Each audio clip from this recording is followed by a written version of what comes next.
Lizzy focus all together.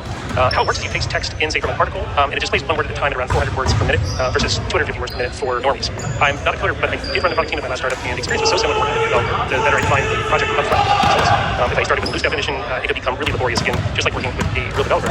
Thanks for letting me share. Keep up great work. So Kevin, how did you understand what Haiku? So this is interesting because it's similar to things that I think have been around for a number of years, which are these speed reading apps that basically take blocks of text, whether it's an article or a book or a long email, and they basically do what is called rapid serial visual presentation, or RSVP, which is basically flashing one word at a time on your screen very quickly. So instead of like reading left to right, you're basically just like getting the sort of fire hose directly at you. You don't have to move your eyes at all, just sort of one word after another. And people who swear by these apps, I've never been a big user of them, but people swear it helps them read much faster. It can also be helpful for something like dyslexia, where maybe it helps you avoid transposing letters and get confused that way. So I love this. We hear from listeners sometimes who want us to talk more about accessibility issues and technology, and maybe one reason why we don't talk about it more is that it is a topic that platforms generally give short shrift to, right? We do not see huge investments being made in accessibility software, and so this feels like a perfect use of vibe coding. You were scratching your own itch, you were building the thing that you cannot trust the company to build for you, and now you have a tool that's maybe going to be useful to folks who have dyslexia and ADHD. Yeah, I should say, I also think this is a great idea, and I think it also demonstrates how disruptive vibe coding can be, because there are speed reading apps that work basically as Mike described, that are out there on the market that you have to pay for. And so you can go download one of those, and maybe it'll be a little more polished and have a few more features, or you can just make one yourself for whatever subscription vibe coding browser you're using, and build your own that you can use over and over again for free. Yeah, very interesting. All right, let's do the next one. My name is Lauren Buell, and I'm a full-time practicing anesthesiologist based in Hanover, New Hampshire. And I started vibe coding with Claude back in November 2024, and created this app called Console Graph that uses adaptive AI to simulate anesthesiology case discussions and provide real-time feedback that's based on case scripts and answers that are written by me. And I have no coding experience and just a very basic understanding of command line, so it took me about 6 weeks in my spare time to make something functional enough that I could send it to my colleagues. And now it's been about 3 months studying features and cases weekly, including a database so I can save transcripts for research. And I expect to hear mostly from my residents who are using it to prepare for their oral board exams, but I've also gotten a lot of positive feedback from colleagues who say things like, I haven't really done that particular case in a while in the operating room, and this is time pressure. Which is really great to hear and really unexpected. Well, I gotta say, this anesthesiologist did not look this. Explain what Lauren is building. Okay, so I'm looking at Lauren's app right now. It's very pretty. It's called Console Graph, and it looks like basically a case simulator where you can say something that I don't understand. Like, say you have a transcarotid artery revascularization for carotid stenosis. I do have that. And you can click on that, and you can go into a tool mode where it explains the case. A 77-year-old man with history of hypertension, something else I can't pronounce, and diabetes mellitus, presents to the ED with an episode of right-sided amaurosis fugax. Wasn't amaurosis in the first part of administration? That's overosis. That's right. Yeah. So it basically says, like, what do you think of this case? And then you can type your response and get some feedback, where there is a voice mode. This is very cool. Yeah. And I get why this took Lauren 6 weeks to build. It is not a simple tool, but I can see how to speak. Absolutely. And I find this so inspiring because all of us have some kind of itch in our professional lives where we feel like if only we had a tool like this, it would make my life so much easier. Up until now, you couldn't write software. You probably couldn't do much about this, certainly not in the digital realm. But Lauren figured out, you know what, I'm going to apply myself. I'm going to spend 6 weeks, and I'm going to build something that will now is benefiting not just myself, but all of my colleagues. This is just a great example of the potential of vibe coding. Yeah, it actually illustrates something that I found when I wrote about vibe coding, which is that I built all these software products that I thought were only useful for me, like this tool to help me recommend what to pack for my kids' lunch. And I put it out there in my story that I built this, and I started getting people saying, can I get access to this tool? And so it turns out that if you build something just for yourself, there's probably at least a few other people in the world who can benefit from it too. So true. Let's hear from our next listener. Hey, Kevin Casey. This is Matt. Los Angeles. I've been coding for 6 months now. I created a project called Flavor Finder with Claude, and it's a combination of the data set of the Flavor Bible, which is an excellent coding reference, along with the UI of a color palette generator. So kind of one by one, build a palette as you go, or you just push generate. We'll create 5-ingredient flavor pairing that all ingredients pair well together. You can lock ingredients, substitute, move them around. It's actually been a really fun way to discover just like fish. Another exercise that I do with a lot of LLMs is something I call Rochambeau. It's a combination of two words together. I create a table that these two names are so bad, it makes something fun. Excellent version of struggle to create a thing that's very entertaining, but it is an interesting way to find a lot of stuff. And I should just start by announcing that the New York Times company has acquired Rochambeau for $1 billion. So here's Flavor Finder, and if you see some ingredients that might work well together here: watercress, pineapple, pork, shallot, and olive oil, and you can just have it sort of generate like different combinations of things that fit the taste profile that you're looking for. Look, I am not a good enough home cook to take advantage of something like this, but I know a lot of people probably are. I might try this. I think you should. The next step beyond vibe coding is vibe cooking, and I'd like to challenge him to a game of Rochambeau. All right, next one comes to us from listener Zach. Hi, Kevin Casey. My name is Zach. I'm a photographer in New York City. And like Kevin, I was once a young nerd who bounced out of coding in exchange for photography, Flash, and free labor and all that. And lately I've been using a combination of ChatGPT, Claude, and DeepSeek to help me write these little custom shell or Python scripts to help me simulate photo tasks. For example, I had a recent job where I had almost 1,000 images that needed to be renamed based on the subject, moved into subfolders based on the name, and exported from a layered Photoshop file into like JPEGs to different file sizes. The whole mess. And AI helped me write a script to automate this organization process. They didn't even try to make a Photoshop script to help me export those to that language. But, of course, with all the parts of it twice as long as it would have taken to do manually, but it was a lot more fun. And now I have this cool script I can tweak in the future. Thanks. Yeah, so I feel like a question that we never quite answered enough is like, what do we actually want AI for? And to me, any question, because most people's lives are built on a natural metric, and things that take so long are so tedious, and require zero creativity, none of their human skills whatsoever. And Zach found himself in exactly this situation, where he has 1,000 photos, he needs to manipulate them, that take forever, but can't he just buy the solution? It takes him twice as long to do as if he had just done it himself. And I think that's true. Yeah, it is, but also like I think he's being a little facetious about this because it does seem like this is a process that he does frequently, and so this tool will help him save time in the future. Yes, there is some setup to building this tool for yourself, but if this is something you're planning to do over and over again, it may actually make sense to build a tool rather than do it manually every time. Yeah, absolutely. And honestly, like, to me, the sort of like BS I want to deal with is wrangling with the computer rather than like the tedium of doing it myself. You know, I'm happier trying to create the tool that hopefully has multiple uses in it than I am just being like, well, it'll be faster if I just manually read it without code. Right. And I think the part of Zach's response that I just resonate with so much is the joy of it. I mean, this is something that I got a lot of blowback on when I published my column. People said, oh, does any of this stuff actually work? Does it actually save you time? How hard is it to actually, decide what to put in your kid's lunchbox yourself, you lazy jerk? And I understand that. Like, I think for me, the point of vibe coding is not pure efficiency. It is also like discovery and exploration. And I find it very fun to watch the code fly past as the computer goes toward building something for me. To make a point, I think it's sometimes underappreciated. It is fun to learn and it is fun to make things. Yes. And these tools help people learn anything. Yes. Yeah. Exactly. All right. Let's hear from our last vibe coding listener of the day. This one is more of a request. Hi, Kevin and Casey. My name is Ashley from Southern California, and I am a working mom with 4 kids, 9-year-old, 6-year-old, 4-year-old, and 2-year-old. And my vibe code idea is I just need an app that can do all of the social things I'm supposed to read, capture, and do something across my kids' social calendars. So it's like email, WhatsApp chat, Insta chat, text messages, e-bites for the birthdays, even Facebook Messenger. I don't know if that's still a thing. But I just need something that's going to summarize, plan, give me a to-do list, and put it on a shared calendar, which I guess sounds like something that would be like to do. So vibe with me a bit of a life. That would be awesome. Thanks. Thank you, Ashley. Truly, I don't know if I've ever been so delighted on the show as I have been listening to Ashley's children's CMP tour house in the background for recording this request, which I think is a great request. Yeah. Also, 4 kids as a working mom. I'm tired just thinking about it. Yeah, God bless you. God bless Ashley. Now, look, this one is a challenge. First of all, okay, yeah, it's great. Yeah, I want this too. I mean, have 4 kids. I think the challenge is Ashley wants many disparate services to interact with each other, and right now, those services mostly do not have ways of interacting. But Kevin, as you, a more seasoned vibe coder, look at this. Do you feel like you know an approach to this? Yes, I think we can do this. I don't think it's going to be very straightforward because, as you said, it does require the sort of interoperability of a number of different apps that don't natively work all that well together. But actually, I think we can get this done for you, and in my life, we'll do our best because I honestly use too. I've only got 1 kid, but I'm telling you, man, the toddler's birthday party circuit is out of control. It never stops. Yeah, it never stops. Kids are always having birthdays, and there's so many of them. And some say no use, and some say use. And some are at parties, and some are at zoos. And you got to keep track of all of it. And my God, how does anyone do this? How does anyone do it? And can it be vibe coded? So, for my own sake and for yours, Ashley, I'm going to try to vibe code this app for you. And you're going to report back to us. I will. Okay. Well, would it make sense if the sort of narrative arc of the show is an AI trying to get you to leave your life to you mastering AI to vibe code life? That feels like a great sort of season finale of the hard work. I agree. Yeah, I agree. Yeah. Well, look, listen, thanks again to everyone who emailed us. All of the emails delighted us. We feel like you guys really like trying new stuff and showing us what you're trying, and it inspires us, so thank you.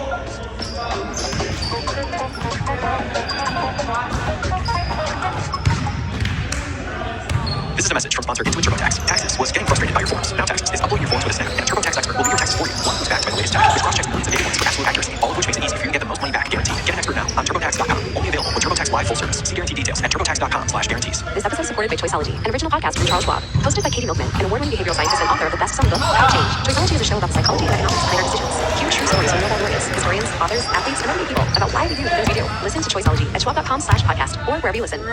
One more thing before we go this week, Hardfork is looking for an editor, specifically someone who can take the raw material of what Kevin says and try to make it into the rest of us. So if you think you might have that skill set, please go to nytimes.com/careers and look for the Hardfork editor job. Let's talk to you. Hardfork is produced by Whitney Jones and Rachel Cohn. We're edited by Rachel Drive. We're fact-checked by Ethan Alvarado. Today's show was engineered by Chris Wood. Original music by Sophia Landon, Diane Wong, and Dan Powell. Our executive producer is Jen Williams. And our audience editor is Nelga Logan. Video production by Chris Schott, Sawyer Roque, and Pat Dunn. You can watch this full episode on YouTube at youtube.com/hardfork. Special thanks to Paula Schumann, Louis Ham, Dahlia Dodd, and Jeffrey Brandon. You can email us, as always, at hardfork@nytimes.com. If you happen to be in Austin, Texas for South by Southwest this weekend or early next week, Casey and I will be there. Catch us around town. Say hi. Get some tacos. What's vibe code?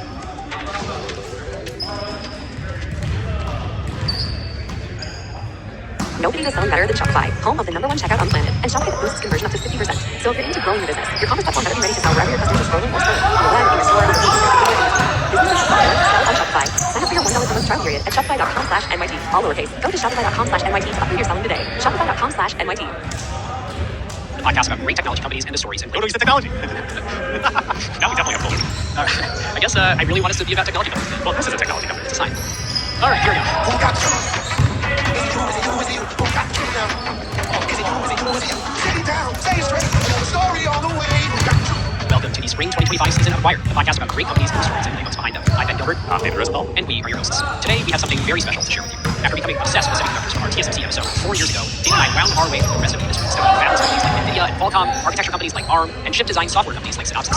And as we were thinking, what's next in the world of chips on Wired, we threw the Hail Mary. We asked friend of the show, Jensen Huang, if he would ask Dr. Morris Chang, the 93-year-old founder of TSMC, if he would be open to an interview with us.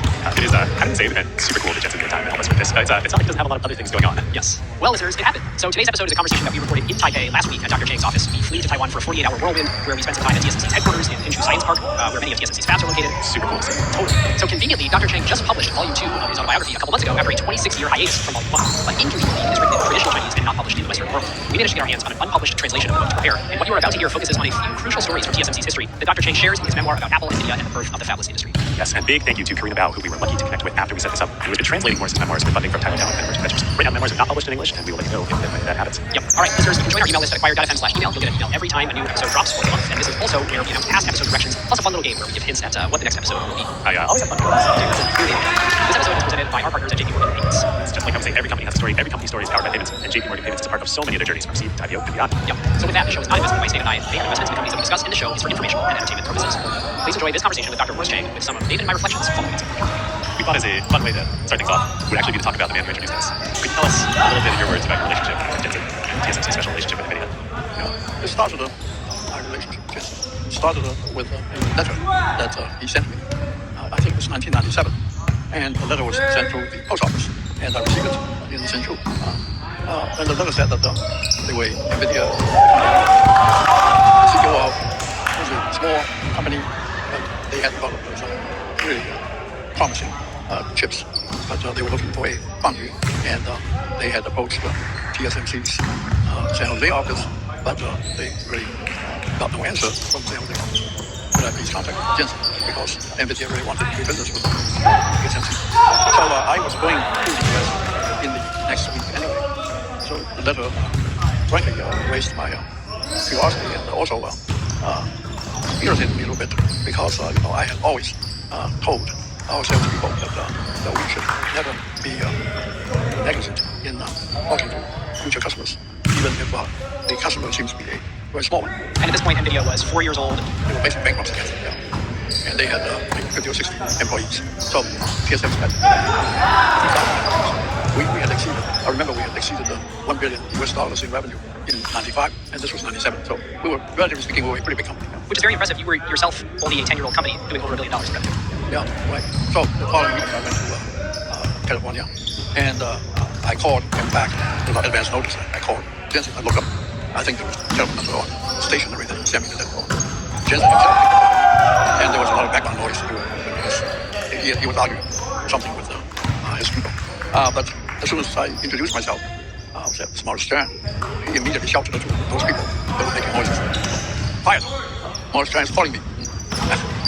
So I then proceeded to make an appointment with him to visit him next day or something like that. And that was our first visit, our first meeting. And he immediately impressed me with his articulateness, and also impressed me with his optimism. But he was also very frank. He told me that NVIDIA was in financial difficulty, but the chip wanted to have fun would not only save the company, it would also make NVIDIA a major customer of TSMC. That was actually quite a bold statement. We're over $1 billion. To be a major customer of ours, we would have to produce revenue for us of at least $50 million a year. Okay. Was that chip the Reba 128? I forgot the number, but it was a very successful chip. Yeah. I don't think it was Reba. It was a game chip. It was successful. In fact, his prediction came true. Not only did it solve NVIDIA's financial problems, it prevented from being bankrupt. Not only did it do that, it also started to make them a major customer of TSMC. Within 12 years, they did become one of the biggest 5 customers of TSMC.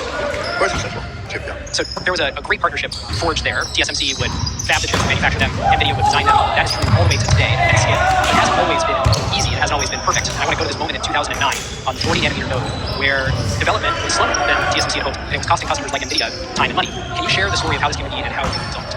Well, I decided to give the CEO job to a potential successor while I was still retaining the chairmanship. In Taiwan, the previous chairman is the top man anyway, even though CEO is another person. So the problem you just mentioned happened during the period when someone else was the CEO. Apparently, it was a manufacturing problem, it was also a quality problem, and it was the quality problem that the CEO first reported. But the CEO insisted that our people, we and the director, insisted that we were not, TSMC would not have bought. And so on the basis of our quality manager's arguments, he had not offered NVIDIA anything. Now, as far as the manufacturing problem is concerned, it was a new problem. Everybody was suffering. Of course, NVIDIA had perhaps the biggest of that node, the 40 nanometer node. And a unique problem in the context of this industry is when you are trying to make a bunch of very high-quality chips, but you just can't get the percentage that actually work enough. Something like that, yes. But the problem continued. Even though I was not the CEO, I was getting no information. And then, of course, problems popped up, other problems. Then this 40 nanometer NVIDIA popped up. So I decided to take the CEO back. So in 2009, I did that. And there were several priority problems that I had to deal with when I took the job. One of them was this continuing argument, controversy with NVIDIA. Anyway, I remember the first few days after I took back the CEOship, I called all the major customers, including Jensen. And Qualcomm is Oh yeah, Qualcomm. And Qualcomm, the top customers, didn't change that much since then, except for maybe one. Apple came later. And in my call with Jensen, he was still very friendly with me, but he also reminded me in a very serious tone that we had quality delivery problem. All right, so I said I knew that. It's one of my priority problems. Give me a couple of weeks, I will get back. And as I said, I did have several problems. Aside from the 40 nanometer manufacturing problem and the problem with the argument that we were having. Aside from the problem of the pricing was dropping faster than the cost. No, I mean, you don't want to see that. The gross margin percentage kept dropping. because you were committed to a schedule of price drops for customers, but you weren't able to drive down your manufacturing costs at the same rate. All right, so that was one problem. Another problem was the immediate one that triggered me to retake the CEOship because previous CEO laid off, except he didn't use the term laid off. He used the worst performing people, there were about 600 or 700, and he laid them off on the basis of their work. And, well, we never did that. I mean, the worst we would do was to put them on, place them on probation for 6 months. And at the end of the 6 months, we would go back to his old guy. And some of them would get transferred because they were in the wrong job. So some of them would get transferred. But we almost never really fired even after the probation period. So under your watch, you never did a layoff, and you never looked at performance reviews, which are meant to help coach people as the means to turn around. That's right. Yeah. I actually told the managers that. But and well, in 2008, of course, there was a financial crisis, and semiconductor got affected, and our revenue dropped pretty seriously. I was not a CEO, I was a chairman, but I just knew that any gentleman, any CEO, general manager, without very much experience, but he or she would do in a situation like that. It's kind of a knee-jerk kind of reaction. Oh, this is a test. I got to save all the money possible, and I got to lay off people. But this is the semiconductor industry. Moore's law means no matter what happens, you always need people. Well, I know. Well, but semiconductor people actually think the same way as I described. They all. I did not experience at Texas Instruments. But at Texas Instruments, I was not one of the top managers under the CEO. And when the company decided to have a layoff, the CEO conferred with the top managers, who included me. And their first reaction was exactly the same. And I'm talking about early 70s. Their first reaction on who to lay off was exactly the same as what our TSMC still did in 2008, which was, go by performance. Well, now I was the only one at Texas in the early 70s that said, no, that would not be credible. People would not respect us if we lay off by performance ratings. And why is that? Because it's very subjective. Performance reviews, the performance ratings are done by everyone's own supervisor. So 700 worst performing people in the company. And who gave the 700 people the bad ratings? 700 supervisors. Very subjective. It's not something that people will respect. If in a year you have to hire people back, you have to hire laid off people back, then you shouldn't lay off. Because the layoff separation expense usually have about it. And the things at least have training costs. So if you need people back, putting in your So what did you do when you came back as CEO, both about the employment issue and about the customer issue? You mean customer issue being NVIDIA? Yeah. Well, to finish the employment issue, we laid off employees. And as I said, 600 or 700 came to my home to demonstrate and protest. Now, the company, TSMC, was pre-warned that hundreds of people would be killed. So they notified the police department in my district. So the police department sent 50, 60 police officers to try to maintain the order. Now, more than 100 protesters appeared. And my neighbors had trouble getting it out. That was only the first time. A month or so later, the problem was still not solved. I was still not the CEO. So they appeared again. Some protesters, about 20 decided to spend the night and sleep over. in the little park that's about a block away from there. My wife literally didn't sleep that night. And she'll wake up, went over to the window, take a look and see what was going on. But then, very early the next morning, my wife, 6 o'clock the next morning, my wife got up and she took one of the bodyguards and went to a neighborhood market and got the Chinese stuff. Chinese bread, fried bread. I don't know if you ever had it, probably not. Pretty fun, yeah, so and take enough of the breakfast, enough for 25, 30 people. Back to the park, and distribute it to the protesters. And they were thankful. Yeah. And they actually decided to not go to the president's palace, president's mansion. And they told my wife that they would not do that day. And all this kind of precipitated my taking back the CEO job. But that's another thing. I told them previously, before I laid off 6 7. I said, because I knew, as I said, I knew that it would be his reaction to confront a crisis such as the crisis we had. It would be his eager to lay off. So I said, if you want to lay off, bring it to court. I'll call a special court. And I knew what I would ask for, which was not to grant the permission. But he decided to circumvent that CEO because what he did not consider it like good cause. As far as the old to keep him. I had more than one nice talk with him. I intended to hope that he was still a potential successor to me. So I kept him at the same job with companies and the same salary and bonus. But he was now the president of new businesses. And back then, we had high hopes for the so-called new businesses, which was solar cells and LED. It's the great irony that your core business of manufacturing integrated circuits ended up becoming the largest market opportunity of all the medium businesses. Ended up the biggest money company. Why is it so high money? Well, it's always interesting when companies think, we should look at other businesses. But in reality, semiconductors became a $600 billion a year market, and solar is a small fraction of that. LEDs are a small fraction of that. You're already in the best market. I know, and I knew that. I did not really think that solar or LED could really pay on individual circuits. But I knew that wait. But at that time, which was we also thought that solar and very promising. But it didn't work out, of course. The solar business could have been pretty good. However, China subsidized the oil, and they now control the solar cells. The prices were still low. So it didn't take off. You just have to show it. And LED did not take off either, because LED is not, the market is not as big as solar. However, it's controlled. The patents are controlled by just a few companies. The few companies that control the patents of everything. So a few years later, the CEO that was put on new businesses